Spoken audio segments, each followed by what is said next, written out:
Right, for a brief summary of Essen in the Ruhr district. Around 800, Charlemagne was campaigning in this area with the seeming message of become Christian or die. And around 845, an early and upmarket ecclesiastical institution for women was established here. I say upmarket because many early abbesses were related to the emperor, for example. The correct English word for these women is probably canonesses. They were not required to dress like nuns, except for the abbess. They lived outside the abbey and could leave to get married. I'm not sure what the correct English word is for this type of institution, but in Deutsch it is commonly called the Essener Stift, or just the Stift. Essen appears to have operated for about 1,000 years as a mini ecclesiastical state within the Holy Roman Empire, centred around the Stift and its princess abbess. This was before the empire was abolished by Napoleon. Nowadays the Stift is Essen Cathedral. Just north of this cathedral there is a small courtyard with a listing of all the abbesses. On this one you can possibly make out Matilda II, Enkelin, i.e. the granddaughter of the Kaiser, or Sophia, Tochter, or that means daughter of the emperor. This one shows Maria Kunigunda as the last abbess. As a sign of the times, she had investments in the upcoming iron industry. Above her we have Franziska Christina, who founded the Waisenhaus, i.e. the orphans' home in Stehla, a suburb to the southeast, which can be surveyed from above on the S-Bahn. Inside the cathedral, a treasured item is the Golden Madonna. This has a wooden core covered with gold leaf tacked on. It is 75 centimetres high and dates from around the year 1000.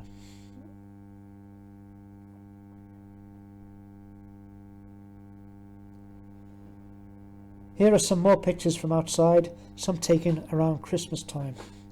The office block in the background is the Rathaus. In the south of Essen, the Stift has a counterpart in a male abbey in Verden. If you're in the mood, you could get the S-Bahn to Villa Hugel, a mansion belonging to the Krupps, and walk to Verden via the Baldeneysee. The Baldeneysee was built around 1931 to 33, and this is the dam and crossing at the eastern end of the Baldeneysee. The church of the abbey still survives as a church, but the abbey buildings are used by Folkwang University of the Arts, often providing an atmospheric feel listening to the music coming from the windows.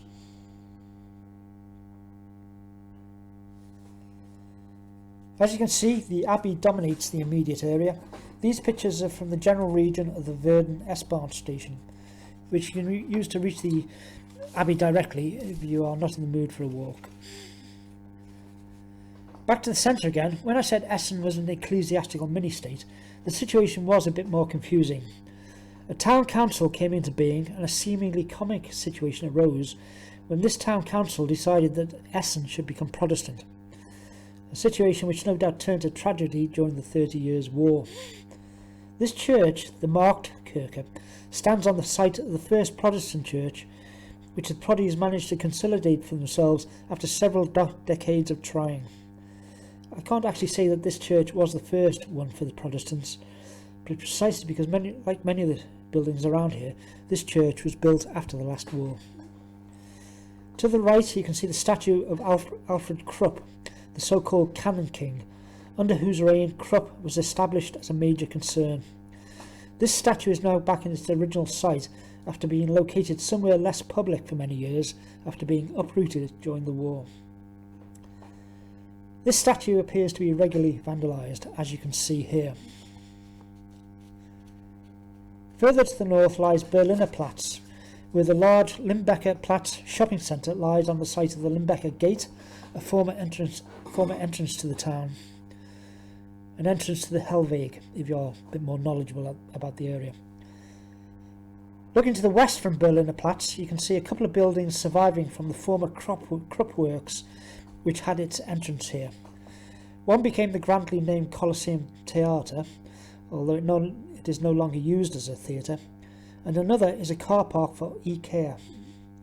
A section of a railway exists as a pedestrian crossing across the road. This entrance led into Altendorfer Strasse, where nowadays there is a small Krupp presence, but nothing like the huge presence there was previously. This is a view of Limbecker Platz from further away. This is taken from an old railway which nowadays has become the SR1 cycle track. This is intended to be a 100-kilometre track from the Rhine at Duisburg to Hamm, through the centre of the Ruhr district. This project is running behind schedule, and for a while the only completed section was the 10-kilometre section from here in Essen to Mulheim. But at the time of speaking, various other bits are being put into service piecewise and a bit disconnected at the moment. This is a buffer as a reminder of the former railway, behind which you can see the red light district. The Margaretenhohe is an upmarket residential area built for workers of the Krupp concern. This is not typical Krupp housing, given the poorer quality Krupp housing has largely been demolished or succumbed to bombing. From the north, the settlement is approached by the bridge over the renatured Mullenbach stream. This bridge is visible in the distance in those pictures of this arch, which are taken from inside. The U-Bahn line U17 travels over this bridge, and you can just about see a train in one of these photos.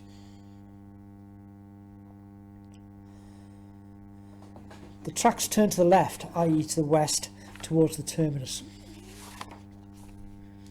It's sometimes difficult to tell the difference between a tram and an U-Bahn. The main difference is that the U-Bahn has platforms commensurate with a proper railway, while you get on a tram from street level or similar. Incidentally, from the terminus you could walk directly eastwards for about 2 kilometres through to a station on the U11 line, passing Kruger Park, which unfortunately you have to pay to enter.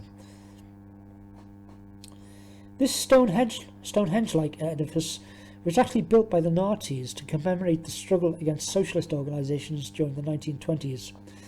Official information explaining the problematic nature of this monument could well be absent. Strictly speaking, although this is in Essen, it is easily reached by foot by following the river from the Railway Museum in Dahlhausen, which is actually in Bochum. But the peaceful nature of the River Ruhr and its surroundings is particularly noticeable here.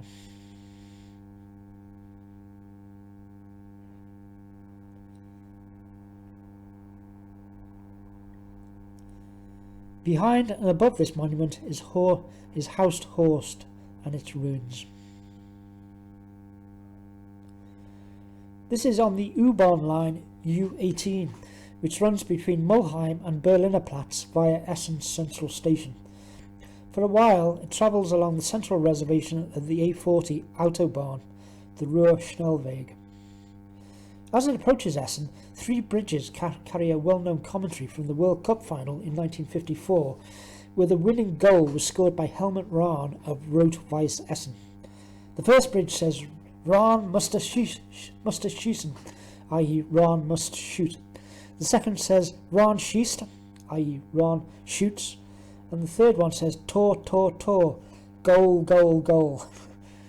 A later station carries a message asking whether on this day you were just thinking about football or whether you were also thinking about democracy. This idea of the World Cup of 1954 being a sort of turning point in German history appears in the likes of the Fassbinder film The Marriage of Maria Braun. Now these following pictures are not brilliant, but you can get the general idea. Aus dem Hintergrund müsste Rahn schießen. Rahn schießt! Tor! Tor! Tor! Tor! Tor für Deutschland! Halten Sie mich!